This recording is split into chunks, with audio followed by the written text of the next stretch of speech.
Mantan pelatih tim nasional Timnas Indonesia, Shin Tae-yong turut mengomentari kekalahan telak 1-5 Garuda dari Australia di kualifikasi Piala Dunia 2026 zona Asia. Menurut Shin Tae-yong, ada dua penyebab Garuda kalah, dan salah satu alasan utamanya karena pelatih baru Timnas Indonesia, Patrick Kluivert, tak memiliki persiapan yang matang untuk melawan Australia. Timnas Indonesia dipermalukan Australia 1-5 di laga ke-7 Grup C putaran ketiga kualifikasi Piala Dunia 2026 zona Asia.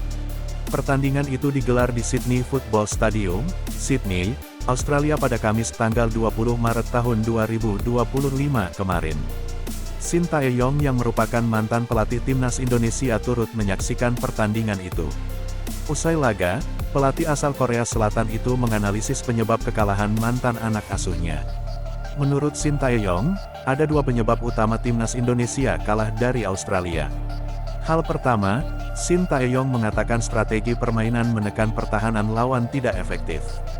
Shin Tae-yong menduga, kekurangan dari strategi ini disebabkan karena Timnas Indonesia kurang waktu latihan bersama. Skuad Timnas Indonesia melawan Australia memang dilatih tim kepelatihan baru dan sejumlah pemain anyar. Tak seperti STY yang memiliki pemusatan latihan yang cukup, Timnas Indonesia asuhan Kluivert langsung bertemu dan berlatih di Sydney ketika beberapa hari jelang laga melawan Australia. Persiapan yang minim itulah yang dirasa Shin Tae-yong jadi penyebab kekalahan Timnas Indonesia. Para pemain bekerja keras, tapi memang pressing para pemain depan juga sangat baik, kata Shin Tae-yong kepada awak media.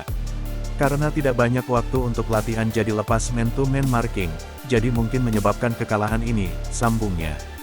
Lalu penyebab kedua, Shin Tae-yong juga menilai Timnas Indonesia gagal mengantisipasi skema bola mati dari lawan. Dia juga menyayangkan Timnas Indonesia gagal mencetak gol lewat penalti di awal pertandingan. Sangat disayangkan sekali. Sebenarnya enggak perlu kita kemasukan gol lewat set piece. Mungkin karena pelatih Patrick tak punya banyak waktu untuk latihan set piece. Jadi mungkin alasannya itu, jelas Shin Tae-yong. Memang kita juga bisa saja cetak gol di awal, tapi karena tidak bisa dimanfaatkan dengan baik, jadi ya itu mungkin jadi penyebab, pungkasnya.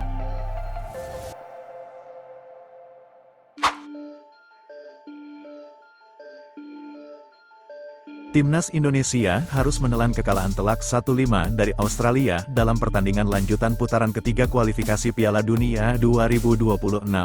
Kekalahan ini menyisakan beberapa catatan penting yang menjadi penyebab hasil buruk tersebut. Berikut penyebab kekalahan Indonesia saat dibantai Australia 1-5. Salah satu faktor yang mempengaruhi permainan Timnas Indonesia adalah kurangnya kekompakan tim. Sebagian besar pemain baru bergabung dengan skuad hanya 3 hingga 4 hari sebelum pertandingan.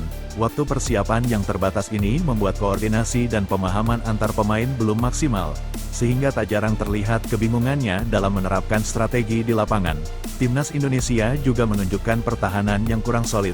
Keputusan untuk bermain dengan tekanan tinggi atau high pressing justru menjadi bumerang, karena seringkali pemain Indonesia terjebak dan meninggalkan ruang kosong di pertahanan. Kondisi ini membuat Australia dengan mudah memanfaatkan celah tersebut, terutama ketika Indonesia lebih sedikit jumlah pemain di lini belakang. Selain itu, pemain bertahan Indonesia dalam antisipasi bola-bola set piece atau crossing lawan juga masih kurang meyakinkan. Timnas Indonesia sebenarnya memiliki peluang emas di awal babak pertama untuk membuka skor. Pada menit kelima, Kapten tim Jay Izzes melakukan sundulan yang masih bisa ditepis oleh kiper Australia, Matthew Ryan. Tak lama setelah itu, Indonesia kembali mendapat peluang melalui tendangan penalti setelah Rafael Struijk dijatuhkan di kotak penalti.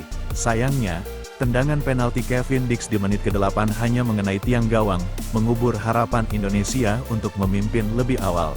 Kegagalan memanfaatkan peluang-peluang ini memberikan momentum bagi Australia. Kekalahan ini menjadi pembelajaran berharga bagi Timnas Indonesia yang akan menghadapi Bahrain. Timnas Indonesia diharapkan bisa memperbaiki performa dan memanfaatkan peluang lebih baik pada pertandingan selanjutnya.